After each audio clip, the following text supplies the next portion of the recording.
Okay, our speaker today is Emanuel Rodríguez Cirone, and his title, as you can see there, is Homotopy Structures Realizing Algebraic KK Joint Work with Eugenia Ellis. Please, Emanuel, go ahead. Thank you. I would like to start by thanking the organizers for inviting us to talk about this work with Eugenia. And I will start with a brief introduction to algebraic KK theory. Let us start with talking about Kasparov's KK theory for separable C-star algebras.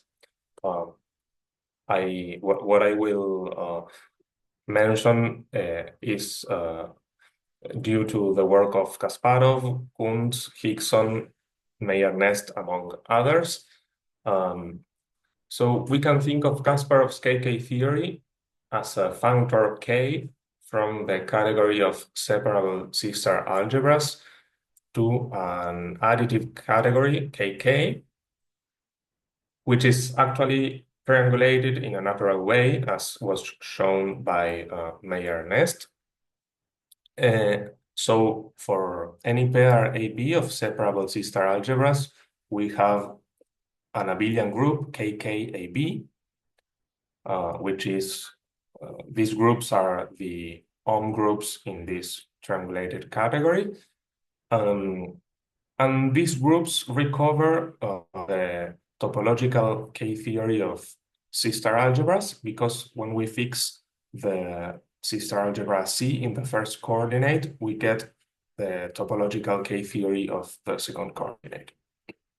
And this functor K has some properties.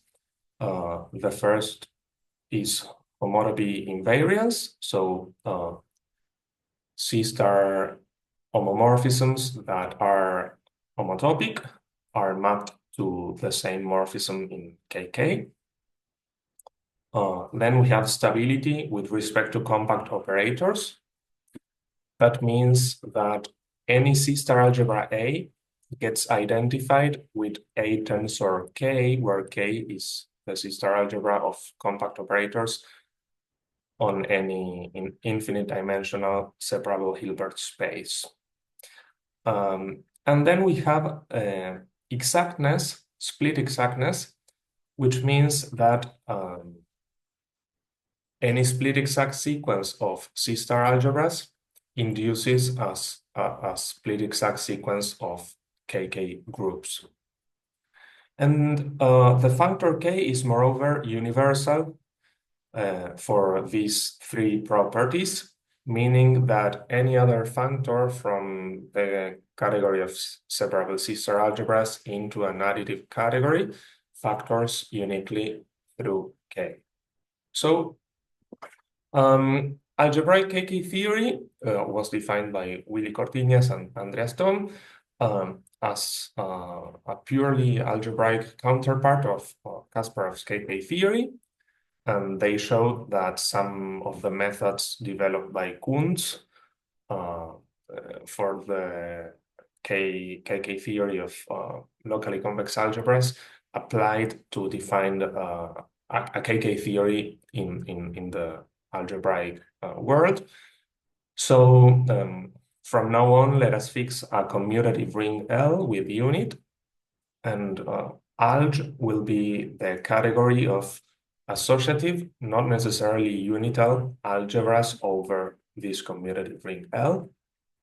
So algebraic KK theory can be thought as a functor J from the category of algebras to a triangulated category kk. So for any pair AB of algebras, we have an abelian group, kk-AB. These groups are the Ohm groups in this triangulated category. And these groups recover Weibel's homotopy K theory, because when we fix the ground ring L in the first coordinate, we recover the homotopy K theory of the second coordinate. And J has some properties.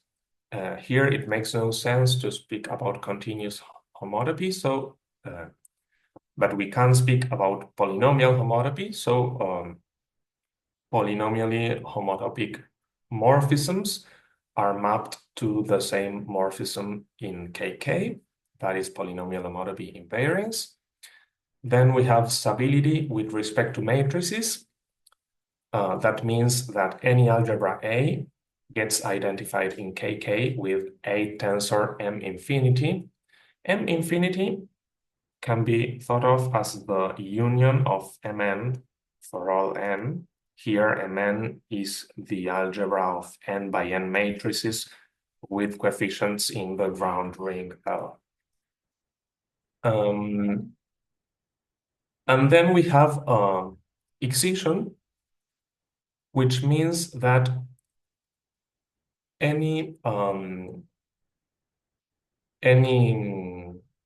exact sequence of algebras that splits as a sequence of modules, which is what we call an extension of algebras. An extension is an exact sequence of algebras which splits as a sequence of modules. Any extension induces a distinguished triangle in kk. Moreover, this functor J is universal for these three properties, which means that any other functor from the category of algebras into a triangulated category that has these three properties factors uniquely through J. Okay, so we have these two triangulated categories, and the natural question arises of whether these categories are the homotopy categories of a stable infinity category. And this question was addressed by many people in the topological setting. We have the work of Land and Nikolaus. They considered the Dwyer-Kan localization of the category of separable C-star algebras at the kk-equivalences. A kk-equivalence is a C-star homomorphism that induces an isomorphism in kk. So this means that F induces an isomorphism in Kasparov's kk theory. The Dwyer-Kan localization is a formal way to invert some morphisms. So the morphisms in W, in this case, the kk equivalences, are equivalences in this infinity category. Equivalences in the sense of infinity category. So they called kk infinity this Dwyer-Kan localization, and they proved that kk infinity is a stable infinity category whose homotopy category is Kasparov kk theory category. Using similar methods, Bunke, Engel, and Land address the G equivariant case for the action of a group G. So if you consider the category of G C-star algebras, that is C-star algebras with an action of group G, and you formally invert KKG equivalences, then you get a stable infinity category whose homotopy category is Kasparov's G equivariant KK category. So these two works use similar methods.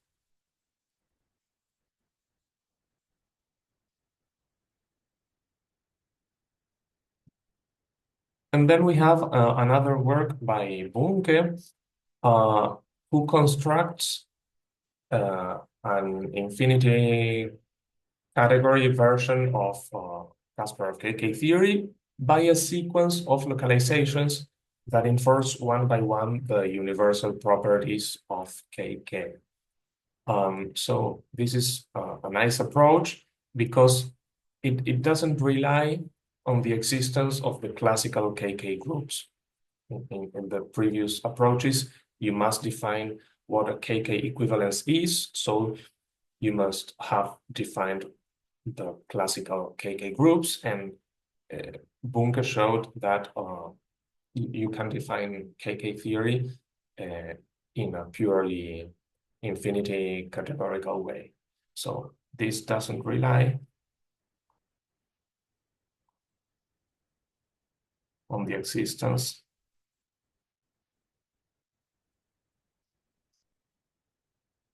of the classical kk groups. So this is in the topological setting, and with Eugenia, we addressed this problem in the algebraic setting. So we have our main theorem, which states the following. Let kk infinity be the Dwyer-Kan localization of the category of algebras at kk-equivalences, that is algebra homomorphisms that induce isomorphisms in algebraic kk theory. Here we are considering the category of algebras as an infinity category via the nerve construction. Then this infinity category kk infinity is a stable infinity category whose homotopy category is algebraic kk theory. So this is the main theorem. I would like to give an idea of its proof. So first of all, we follow the approach by Land and Nikolaus. We follow that approach, and there are two main ingredients which I would like to talk about today. The first of which is the structure of a category of fibrant objects on the category of algebras, where the weak equivalences are the kk equivalences.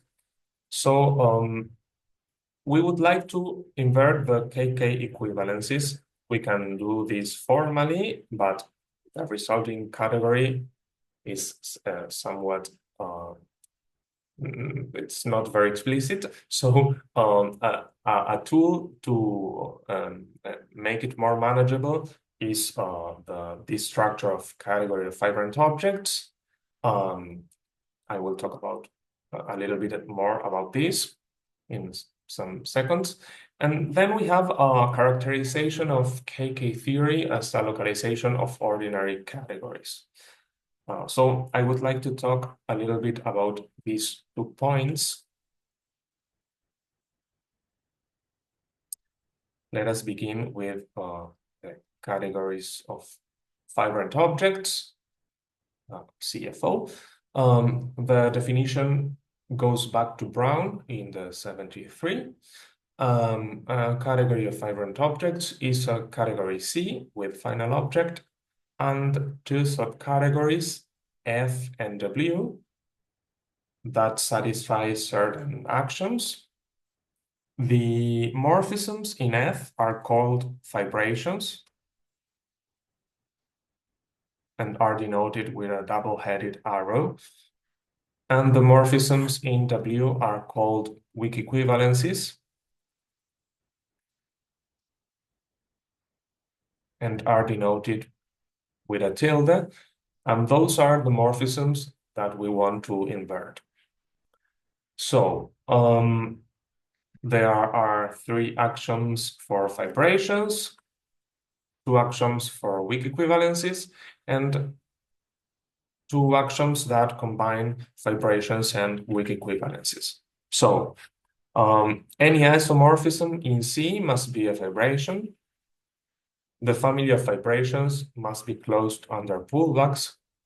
Note that we are not assuming that C has any pullbacks, but this axiom F2 means that pullbacks of fibrations exist and are moreover fibrations. Then for any object A, the unique morphism into the final object is a fibration. Isomorphisms must be weak equivalences. Weak equivalences must satisfy 2 of 3. Trivial fibrations, that is, fibrations which are also weak equivalences, must be closed under pullbacks. And finally, we have the existence of path objects. So for an object A path object is a diagram of this form. Note that the category C has finite products. It has the empty product because it has final object.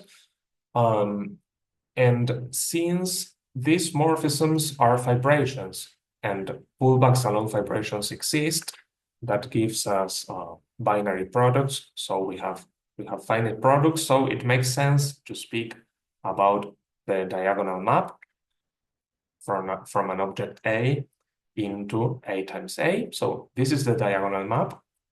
And the path object for A is a factorization of that diagonal map as a weak equivalence followed by a fibration. Okay, so this is important to us because of this theorem by Szysinski. The theorem, the statement of the actual statement of the theorem is much more general than this, but I wrote just what we need here. So suppose C is a category of fibrant objects with weak equivalences W. C is an ordinary category of fibrant objects. We can see it as an infinity category via the nerve construction, and we consider the Dwyer-Kan localization of that infinity category with respect to weak equivalences. So this L is a localization functor. Okay, then the resulting category is left exact. That means it has finite limits. And moreover, the localization functor sends pullback squares where this morphism is a fibration into pullback squares in the localization. So this is very useful. We want to show that when we localize the category of algebras at kk-equivalences, we get a stable infinity category. So we must show at some point that this category has finite limits. So this is useful for that. And moreover, it gives us certain control over the pullbacks because we know that these squares of algebras, these pullbacks of algebras, where we have here a fibration, are mapped to pullbacks in the localization. So we have this result with Eugenia. The category of algebras is a category of fibrant objects where the kk-equivalences are the weak equivalences and the fibrations are the surjective algebra homomorphisms that have a linear section. I would like to comment briefly on the proof of this result. The first 5 actions are quite straightforward to verify, so I will jump directly to the last 2. Let us start with FW2. We have to show that any algebra A has a path object. So we have to give a factorization of the diagonal map. We can factor it as follows. Here we can include A into the algebra of polynomials with coefficients in A. This inclusion is as constant polynomials. And this is a weak equivalence because it's a homotopy equivalence. And then we have a fibration which is given on the first coordinate by evaluation at 0 and on the second coordinate by evaluation at 1. And this is a fibration because it has a linear section given by the following formula. 1 minus t times A plus t times B. So when we evaluate this at t equal 0, we get A, and we evaluate this at t equal 1, we get B. So it is a section of this morphism. And the triangle clearly commutes. So this is the path object we have. And then for FW1, we have to show that trivial fibrations are closed under pullbacks. So let us consider a pullback square where the bottom morphism is a trivial fibration. Okay, by axiom F2, since fibrations are closed under pullbacks, we get that the top morphism is a fibration as well. Then we can consider the kernels of the horizontal morphisms. And since this square is a pullback, it is easily verified that these kernels are isomorphic, so we can put an identity here. So we have a diagram where the two rows are extensions of algebras because they are short exact sequences where the second morphism is a fibration. It has a linear section. So we have a morphism of extensions of algebras that induces a morphism of distinguished triangles in kk. So if we look at this in kk, we have a morphism of distinguished triangles. So if we look at this in kk, a weak equivalence, which is a kk-equivalence, becomes an isomorphism. So here we have an isomorphism. And since the bottom row is a distinguished triangle, this must be 0 in the triangulated category. So we have 0. And since the top row is a distinguished triangle, that means that this morphism should be also an isomorphism. So this shows that the algebra homomorphism from A to B is a kk equivalence. So this is a proof of this result. Okay, let us talk now about the second point, which is a characterization of kk as a localization of ordinary categories. So we have this universal property of kk, which was proved by Thom. The functor j from algebras into kk is initial among those homotopy invariant, M-infinity stable, and excisive functors from the category of algebras into a triangulated category. So we have the following result with Eugenia. Consider these three classes of morphisms, of algebra homomorphisms. W8 is the set of homotopy equivalences. WS is the set of upper left corner inclusions from an algebra A into its algebra of matrices. And then we have classifying maps of extensions whose middle term is either contractible or an infinite sum ring. I don't want to give too much detail, but I would like to talk briefly about what this means. Suppose that we have an extension of algebras. Well, there is an extension that is called the universal extension of C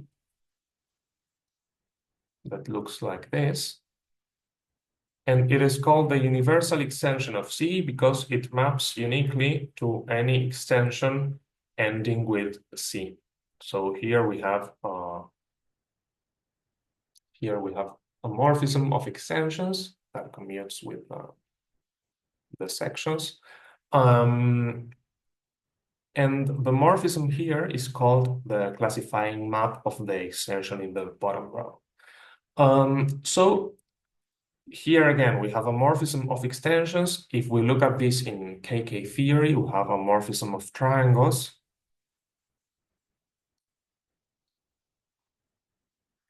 And this term turns out to be contractible for any algebra C. So here we have a 0 in KK. And any of these two conditions imply that B is 0 in KK. So if we also have 0 here, then of course this is an isomorphism. And then by the 5 lemma, this should be an isomorphism. And that shows that the classifying map of an extension whose middle term is 0 in KK should be an isomorphism. So all these three families are families of kk-equivalences. Okay, we showed that the functor J from the category of algebras into kk is initial among those functors into a category with products that preserves finite products with finite products. Here we are assuming that C has finite products. So J is initial among those functors into a category with finite products that preserves finite products and invert all the morphisms in any of these three families. And using this, it is easy to see that the category KK is equivalent to the localization of the category of algebras with respect to KK equivalences in the sense of ordinary categories. And I would like to give the proof of this. So we have our morphism J.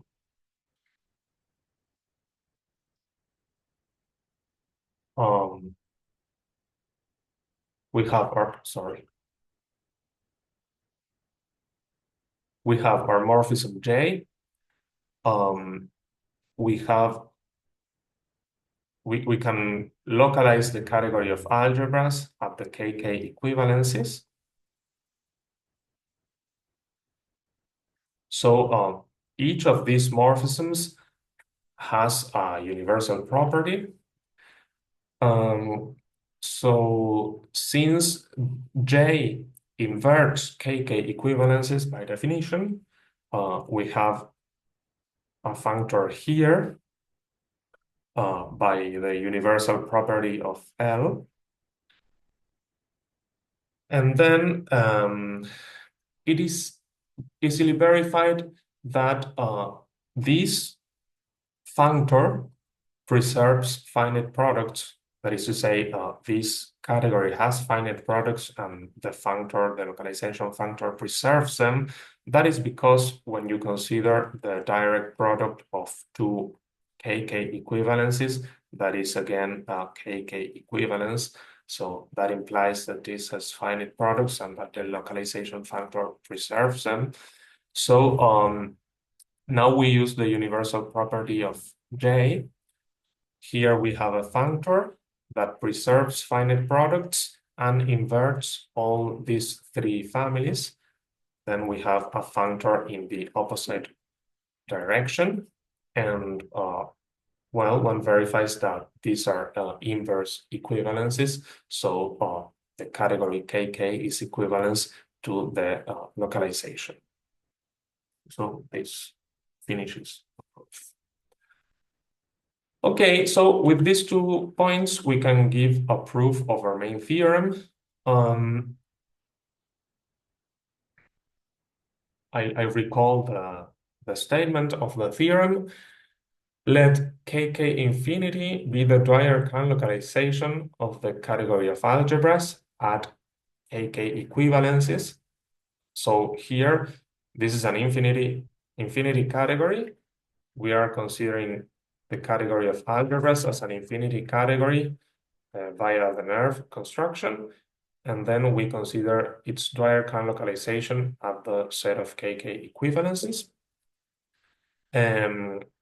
Then this category kk infinity is a stable infinity category, and its homotopy category is kk. Okay, so first of all, we use the universal property of Dwyer-Kan's localization, which says that the category of functors from delocalization into an infinity category C is equivalent to the category of functors from algebras to C that invert kk-equivalences. That is to say, here we have the functors from alg to C that send kk-equivalences to equivalences. Equivalences in the infinity categorical sense. So we have an equivalence between these two categories, and that gives us a functor h making this triangle commute. So here we have the localization functor, the Dwyer-Kan localization.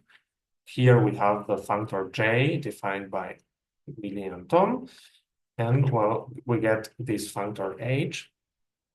And we would like to show that h induces an equivalence of triangulated categories upon taking homotopy categories. So if we take homotopy categories in this diagram, we get this new diagram.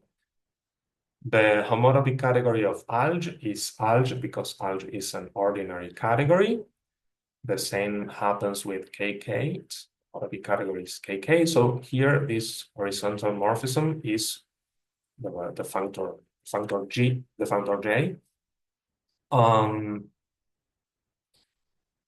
Okay, and here we use that localizing commutes with taking homotopy categories. So taking the homotopy category of a Dwyer-Kan localization that is equivalent to first taking the homotopy category of alg in this case, which is alg, and then localizing in the sense of ordinary categories with respect to the weak equivalences. So this is the localization in the sense of ordinary categories.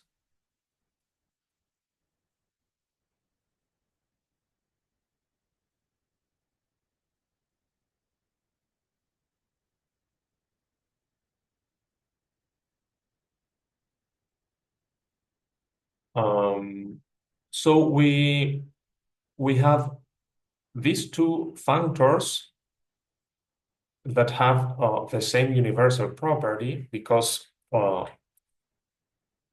this is the localization of the category of algebras with respect to kk equivalences in the sense of ordinary categories. And the functor j has the same universal property because that's what we proved in our previous page. So these two functors have the same universal property, and we have this functor making the triangle commute. So this must be an equivalence of ordinary categories. So until now, we know that this functor is an equivalence of ordinary categories. So what is there left to be shown? We have to show that kk infinity is a stable infinity category. And then we have to show that this functor is not only an equivalence of ordinary categories, but of triangulated categories. So how do we show that kk infinity is stable?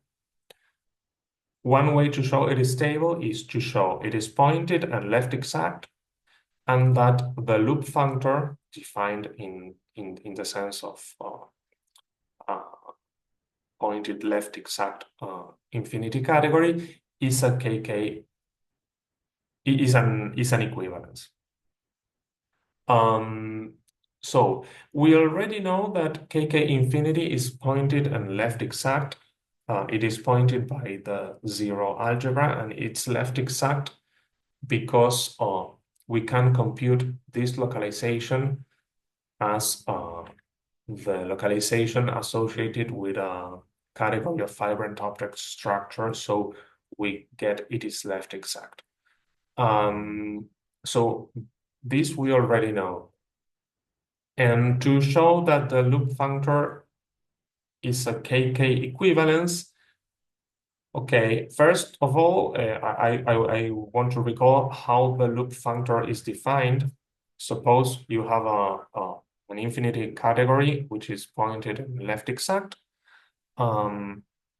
You pick an object A, and you take the pullback of this diagram, and this pullback defines a functor from the infinity category into itself, which is called the loop functor.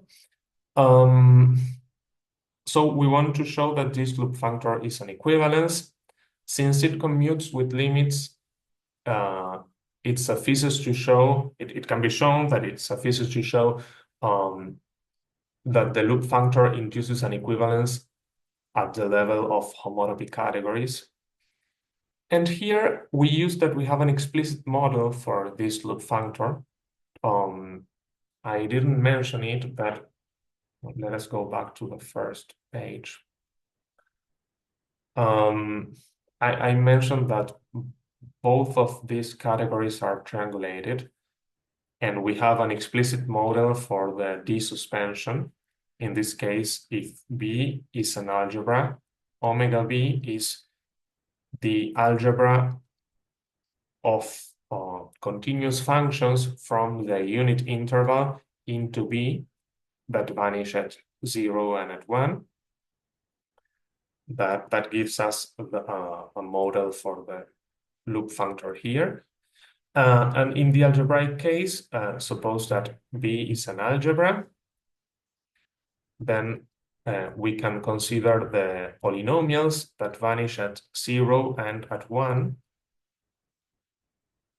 And this gives a model for the loop algebra in the algebraic case. So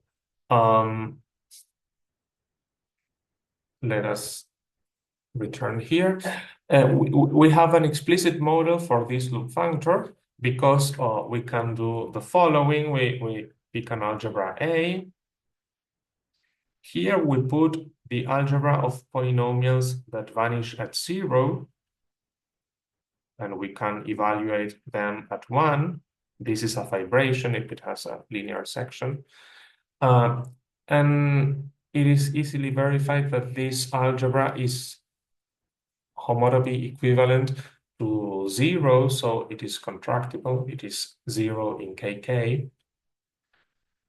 And then we can take the pullback of this diagram in the category of algebras, and we get the polynomials that vanish at 0 and at 1, which we just said it's a model for the loop functor.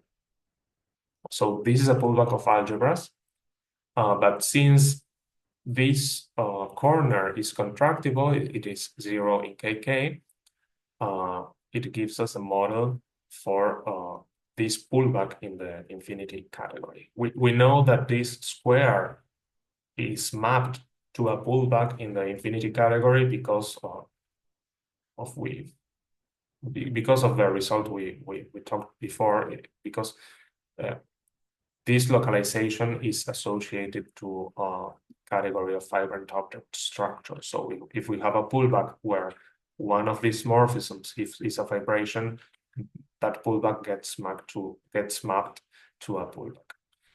So here we have an explicit model, and we already know that this functor, this loop functor, induces an equivalence in the kk category defined by William-Thom, because it's the loop functor in that category. So this shows that the loop functor is an equivalence, and so we have that kk infinity is a stable infinity category. Then it is left to show that that this functor is an equivalence of triangulated categories. We know it is an equivalence of ordinary categories, so we have explicit descriptions of the distinguished triangles here and here, and all we have to do is to verify that the functor sends one distinguished triangle to another distinguished triangle, and that's all. So this is the proof of our main theorem. This is following the path made by Land and Nikolaus in the topological setting. And what about this approach, Bunke's approach, which is that he enforces one by one the universal properties by a sequence of localizations. The first localization he performs is localization with respect to homotopy equivalences. So let us talk about that first step in the algebraic context. So in the topological setting, we have this result by Uye. The category of separable sister algebras is a category of fibrant objects where the weak equivalences are homotopy equivalences and where the fibrations are the so-called Chauchet fibrations. A Chauchet fibration is a C-star homomorphism that induces a Serre fibration in the enriched Om. So the category of C-star algebras is naturally enriched over topological spaces if we consider the set of morphisms from a C-star algebra D into A. This is a topological space with the compact open topology. So we can look at the induced morphism in this enriched Om.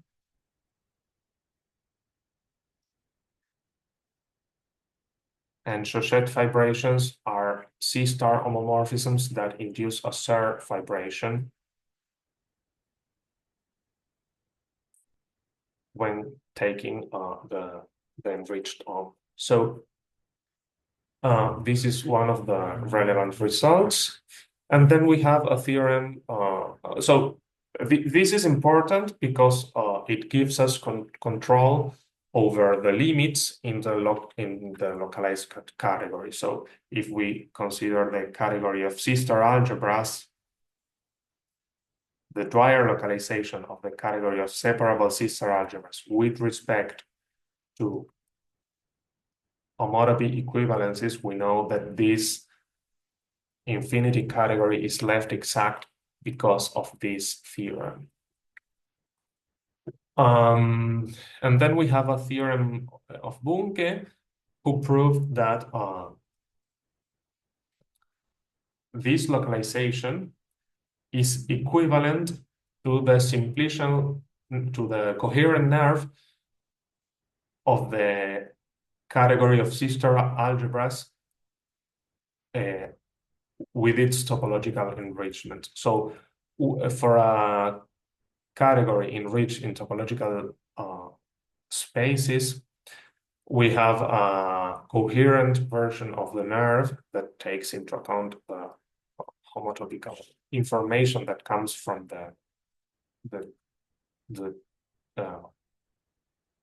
Om spaces, and the resulting infinity category is equivalent to the Dwyer-Kan localization of sister algebras at homotopy equivalences.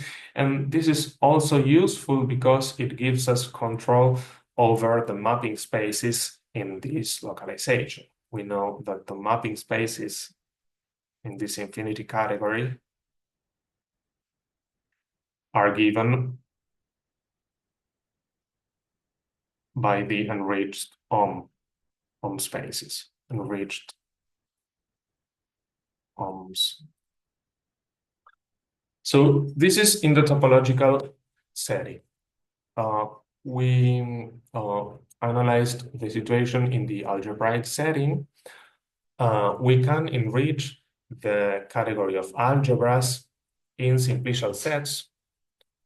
For any algebra B, we have a simplicial algebra B delta defined as follows. So B delta n is the algebra of polynomials with coefficients in B on the n-dimensional simplex. So here we have a simplicial algebra. We can consider this is a simplicial set, and we take fibrant replacement in order to get a Kan complex. So this gives us an enriched form, enriched in Kan complexes. So and moreover, the pi naught of that space is the set of homotopy classes, polynomial homotopy classes of morphisms from A to B. So we can think of the category of algebras as a category enriched in Kan complexes. So we can apply the coherent nerve construction to it. And the resulting infinity category is equivalent to the Dwyer-Kan localization of the category of algebras with respect to homotopy equivalences. This is useful because, again, we know which are the mapping space. We have an explicit model for the mapping spaces in this infinity category. We know that the mapping spaces are given by the enriched this. But we don't have the structure of a category of fibrant objects because we have the following result with Eugenia. Let L be a domain whose homotopy K-theory is different from 0. This happens, for example, when L is a field or a principal ideal domain. Then there is no family F that makes this triple into a category of fibrant objects, and that contains these morphisms. So if it contains these morphisms, the triple is not a category of fibrant objects, and we want these morphisms. This should be an L, right? Yeah, it should be an L, sorry. Yes.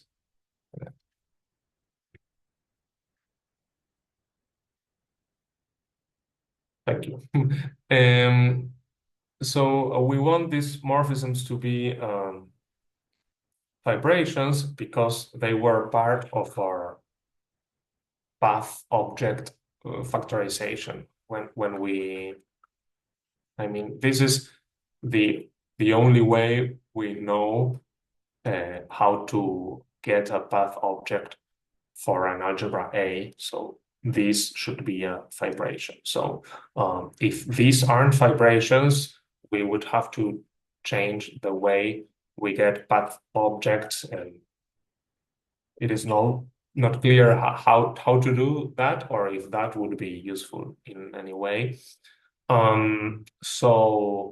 Okay, I would like briefly to explain why this happens. We have like two, but like we can consider the algebra of polynomials with coefficients in L, but when we concatenate homotopies we don't have we can concatenate polynomial homotopies and get a polynomial homotopy in general. So that must be done formally. So we have these two algebras, which are homotopy equivalent. So this is polynomials with coefficients in L, and this is a pair of polynomials which agree at the ends of the interval. So this is an homotopy equivalence. So we could consider a diagram like this. Here we put L. Here we put the path space, what we would like to be the path space.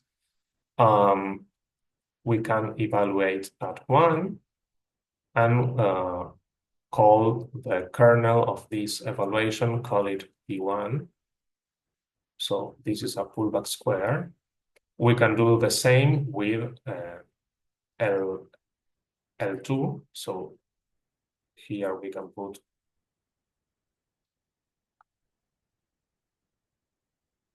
L2, which is this algebra. We can evaluate at 1, which means evaluating at 1 the last polynomial. And we have this morphism from L1 to L2, which is a homotopy equivalence, and then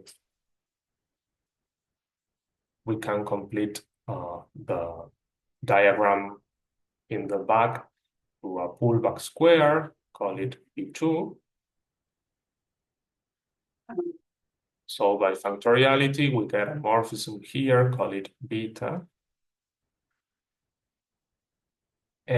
So here we have the front face and the back face are pullbacks and have a fibration here. So if there was a structure of category of fibrant objects, this morphism of pullbacks would induce a weak equivalence here. And we know that this morphism beta, when this holds, we know that this morphism beta is not a homotopy equivalence. So here is the problem. Okay, so this is all that I have to say for today. Thank you for listening. Okay, thank you, Emanuel, very much. So in the I post section, the last line of the proposition, there should be L times L, because F0, F1 goes to L times L. It's a pair. That contains... Yes. No, of course. L times L.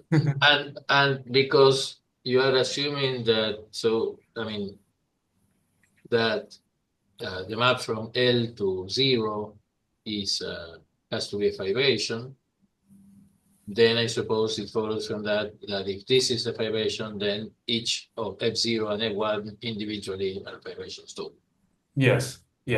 If this map is a fibration and F satisfies what a family of fibrations satisfies, which is it is closed under pullbacks, and I don't remember what else, it follows from those actions and the fact that this evaluation map is a fibration, that these two maps should be fibrations as well. So yes. Yeah. Okay. Yeah. So you make it. You made it look like everything was easy, but yet, I mean, there must be some difficulty somewhere. Yes. I don't know, for example, whether this category has finite limits, but ultimately in KK, the back and the front face are identified and give a pullback. So maybe you have to invert some more things to give to get limits. I don't know. Which category are you not sure has finite limits? You take the category of algebras and you do the Dwyer-Kan localization with respect to homotopy equivalences. So I don't know if this category has finite limits. But isn't that the same as saying whether alg infinity has them?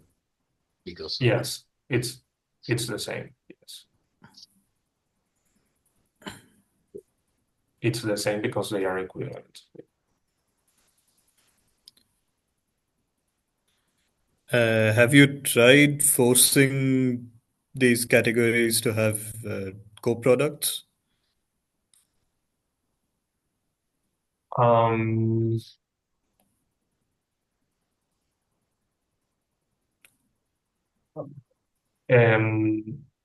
we know, for example, that this category, for example, if you can make this path construction for any n,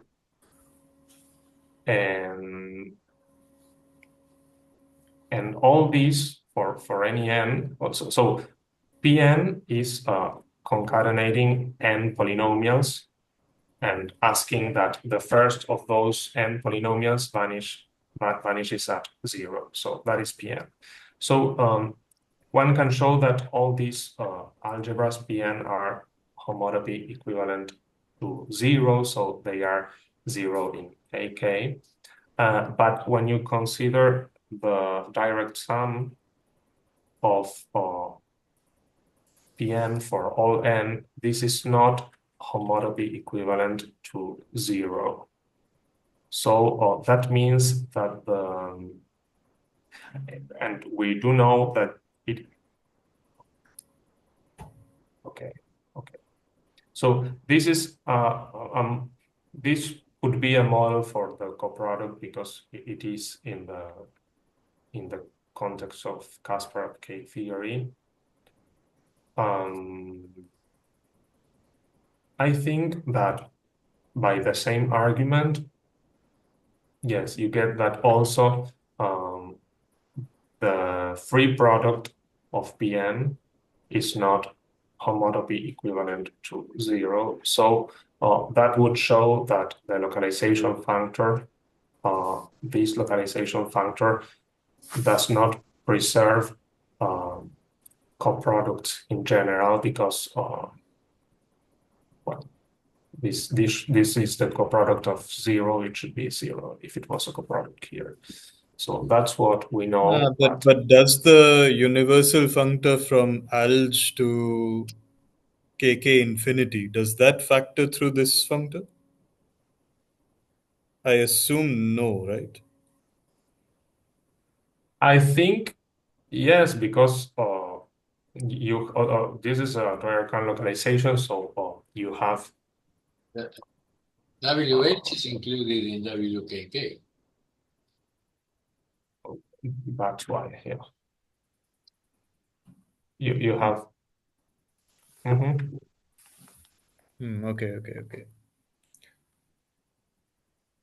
Yeah, but okay, so what I mean is, is there a way you can just force it to have this property?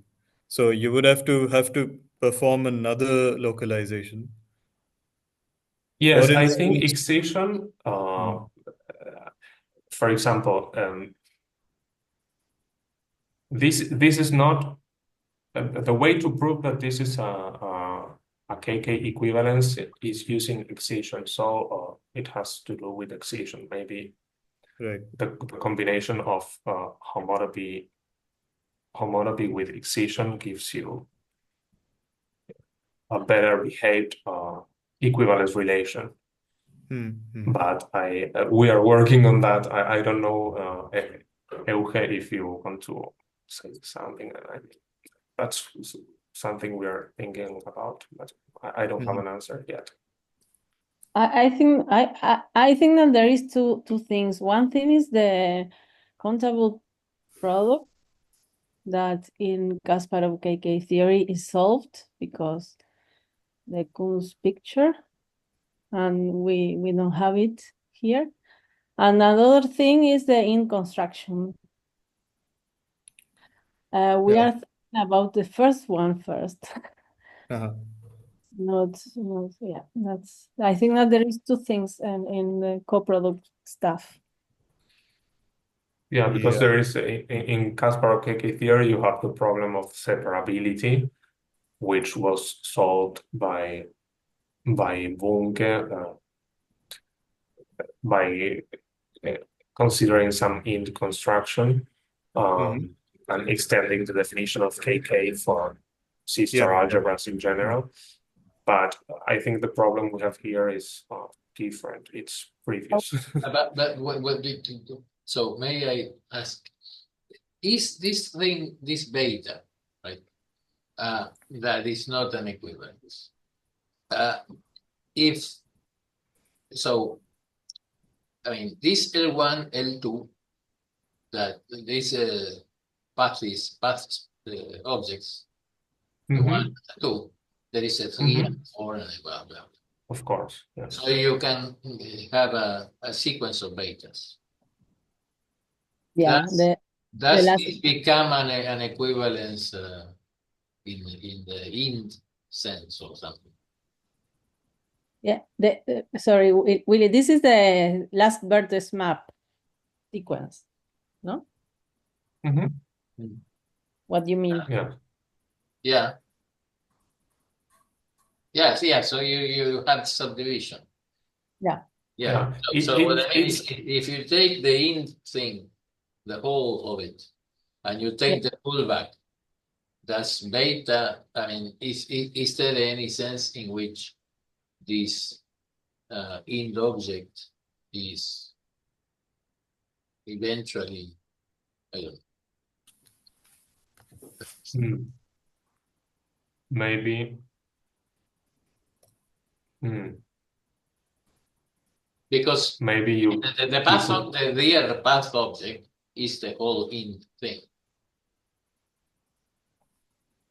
Right. Maybe considering, I don't know if the simplicial enrichment gets on well with pullbacks of algebras, and it gets on well with homotopy equivalences because it detects homotopy equivalences. So I don't know what happens if you take the colimit. I mean, if you apply the hom, you fix the first coordinate and you apply the enriched hom to this diagram, you get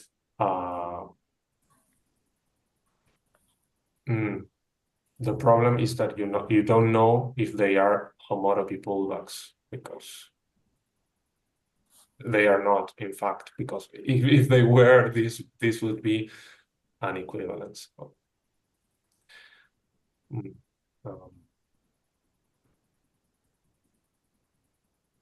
I don't know if this can be solved with an int construction.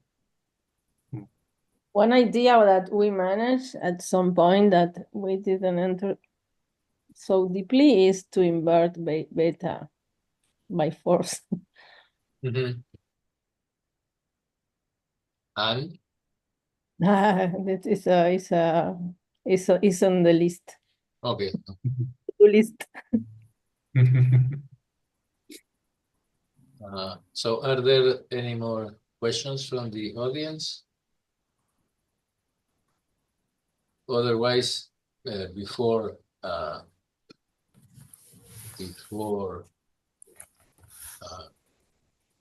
ending this,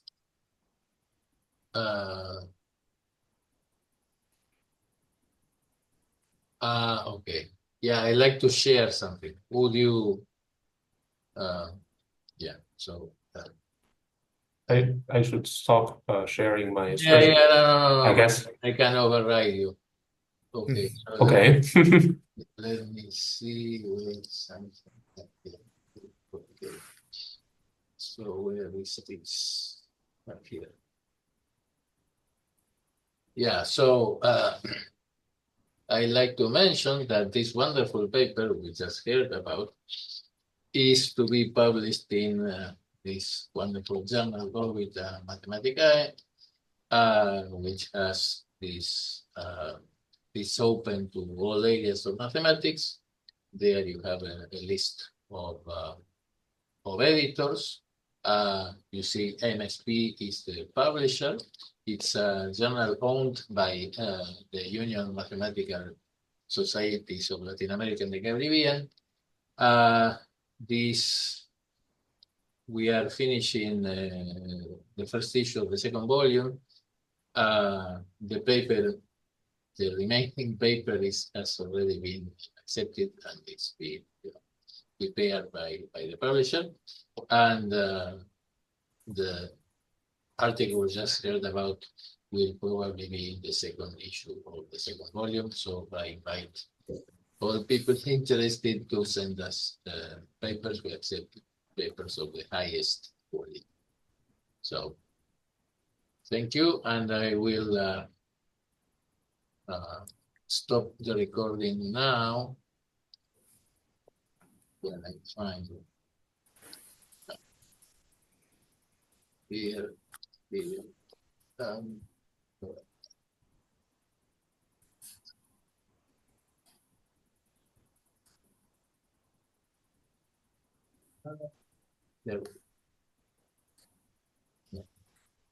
Yeah.